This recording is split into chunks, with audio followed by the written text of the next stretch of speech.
क्या समय रैना और रणवीर अलाहाबादिया के कंट्रोवर्शियल कमेंट की गाज सारे ओटीटी क्रिएटर्स और व्यूअर्स पर पड़ेगी? क्या ओटीटी से लेकर यूट्यूब तक देखने के लिए आधार कार्ड जरूरी होगा? क्या ओटीटी पर लगाम लगने वाली है? निगरानी रखने के लिए कोई रेगुलेटरी बॉडी बनने वाली है? ये सारे सवाल उठे 27 नवंबर को सुप्रीम कोर्ट में हुई सुनवाई के बाद। कॉमेडियंस और पॉडकास्टर्स के खिलाफ दर्ज याचिकाओं पर सुनवाई हो रही थी। इसमें समय रैना और रणवीर अलाहाबादिया जैसे नाम शामिल है। Chief justice of India Suryakant और जस्टिस जयमाला बागची की बेंच सुनवाई कर रही थी। बार एंड बेंच की रिपोर्ट के अनुसार बेंच ने यूट्यूब, नेटफ्लिक्स समेत सभी ओटीटी प्लेटफॉर्म्स पर अवेलेबल अश्लील या अडल्ट कंटेंट पर चिंता जताई। कहा कि बच्चों को ऐसे कंटेंट से बचाने के लिए उम्र की पुख्ता जांच जरूरी है। इसके लिए आधार कार्ड जैसे ऑथेंटिक और तुरंत सत्यापित होने वाले आईडी सिस्टम का इस्तेमाल किया जा सकता है। इससे नाबालिगों की अडल्ट कंटेंट तक पहुंच रोकना आसान होगा। अदालत ने कहा कि ओटीटी प्लेटफॉर्म्स पर लगाई गई चेतावनियां कारगर नहीं हैं। कई बार चेतावनी खत्म होने से पहले ही दर्शक शो स्टार्ट कर देते हैं या स्किप कर देते हैं।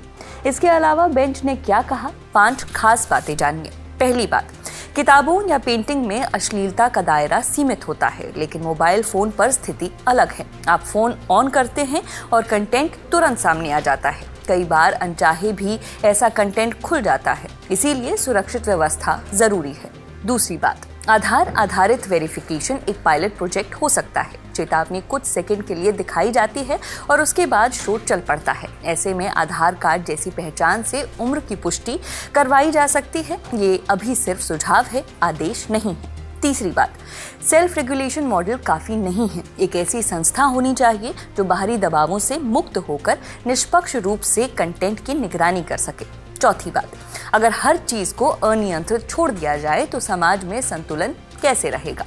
पांचवी बात, हम किसी का मुंह बंद नहीं करना चाहते। मौलिक अधिकारों का संतुलन बना रहना चाहिए। हम रेगुलेशन का सुझाव देने वाले आखिरी लोग होंगे, लेकिन जब इंडस्ट्री खुद कुछ नहीं कर रही तो दिक्कतें तो आएंगी ही।